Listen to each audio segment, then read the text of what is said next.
Friend नमस्कार, मैं प्रीतम त्रिपाठी निवेश बाजार प्रो में आप सबका स्वागत करता हूं। आज है दिन मंगलवार का और सुबह के बज रहे हैं 8:30। मार्केट का मोमेंटम आज फिर से कल के जैसा ही गैप अप का समझ में आ रहा है। आज देखना होगा कि मार्केट किस तरीके से रिएक्ट करता है। कल हम जिस तरीके से एक्सपेक्ट करके चल रहे थे कि शायद है कि 100-150 पॉइंट की गैप अप ओपनिंग होगी, उस तरीके की चीज़ें नहीं देखने को मिली और मार्केट जो है डिप में ही ओपन होगा। ये काफ़ी सरप्राइजिंग था, लेकिन जो हम लोग के बाइंग लेवल थे वो बढ़िया एग्जीक्यूट होते हुए नज़र आए और बढ़िया ट्रेड मिले थे बाई के। हमने बड़े टारगेट बुक किए थे बाई में भी और हमने शॉर्ट में भी। जो रेंज थी वहीं से मार्केट पलटता हुआ दिखा और वहाँ से हमने शॉर्ट में भी अच्छे बेनिफिट कमाए थे। रही बात इन्वेस्टमेंट में, तो अब धीरे धीरे होके कुछ सेंटिमेंट्स जो है वो पॉजिटिव साइड के बन रहे हैं और लोगों में थोड़ा सा एक कॉन्फिडेंस डेवलप हो रहा है कि अब शायद हम शॉर्ट टर्म के लिए जो है वो थोड़े और बड़े लेवल की ओर जाए।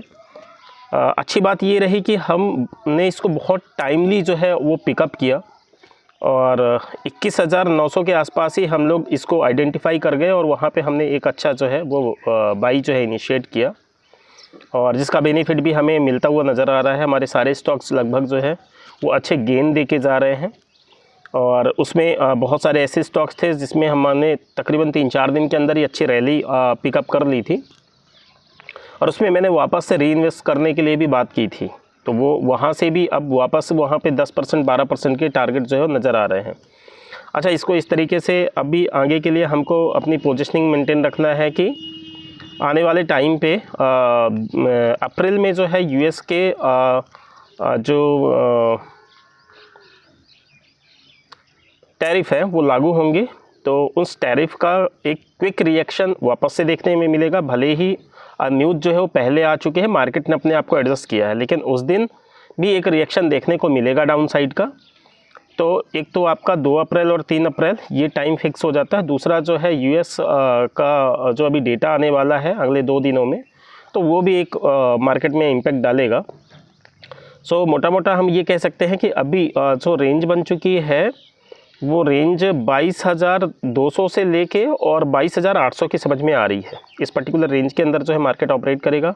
2-3 अप्रैल के बाद में फिर आपका सेटअप जो है वो चेंज हो सकता है। अगर टैरिफ में ज़्यादा हमें लॉस होता हुआ दिखेगा तो उस केस में हम लोग वापस से ये जो लो बनाया है पिछले 3 महीने का उसको टेस्ट करेंगे, या अगर वहाँ पे बहुत ज़्यादा ऐसी संभावनाएं नहीं समझ में आ रही कि हमें बहुत ज़्यादा अकेले लॉस होगा, तो वहाँ से हम लोग बैलेंस हो जाएंगे और वहाँ से हम लोग ऊपर चल देंगे। अच्छा, अब आ जाते हैं आज के इंट्राडे सेटअप पे। निफ्टी की बात करें तो निफ्टी में आज के दिन के लिए 22,450 से लेके 22,675 का ट्रेडिंग रेंज हो सकता है। आज मैं रेंज को थोड़ा सा ऊपर सेट करके आ रहा हूँ। पिछले कई दिनों से हम लोग नोटिस कर रहे हैं कि 625 के आसपास निफ्टी में सेलिंग आ जाता है। इवन कल हम 580 पे भी शॉर्ट करके गए थे और 1-2 सेशन में भी 580 का शॉर्ट मिला है। लेकिन जिस तरीके से बैक टू बैक 2 दिन पॉजिटिव गैप अप ओपनिंग दे रहा है, तो शायद ये एक सेटअप हो सकता है कि ऊपर की रेंज, ऊपर के स्टॉप लॉस लोगों के ट्रिगर कराए। इसलिए मैं अर्ली सेलिंग के मोड में तो आज नहीं हूँ। बाइंग के केस में बहुत साफ है। मार्केट अगर हमें 450 से 525 की रेंज में भी मिल जाता है बिंदु, तो हम लोग इसको डेफिनेटली एक बार बाई करेंगे और वहाँ पे हमारे टारगेट होंगे 595, 625, 680। ये टारगेट के लिए हम लोग निफ्टी में जो है आज पोजीशनिंग लेंगे। सेम सेंसेक्स की अगर बात करूँ मैं तो 74,040 से लेके, मतलब एक चांस ये भी है कि आज 150 के नीचे ना आए, 74,150।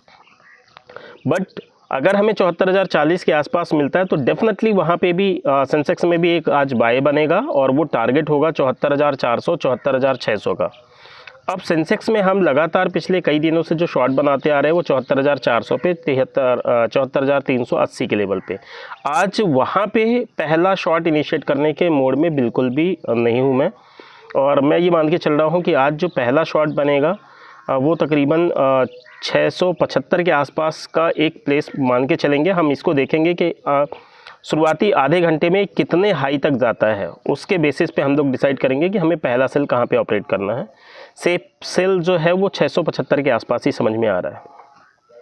सेम बैंक निफ्टी की बात करो तो बैंक निफ्टी में भी 48,100 जो है वो बाइंग लेवल होगा, 48,700 जाके जो है वो सेलिंग रेंज होगा। तो इस तरीके से तीनों ही इंडाइसेस का हमारा स्टडी हमने आपके सामने रखा है, आप अपने स्टडी के बेसिस पे अपने जजमेंट लेंगे।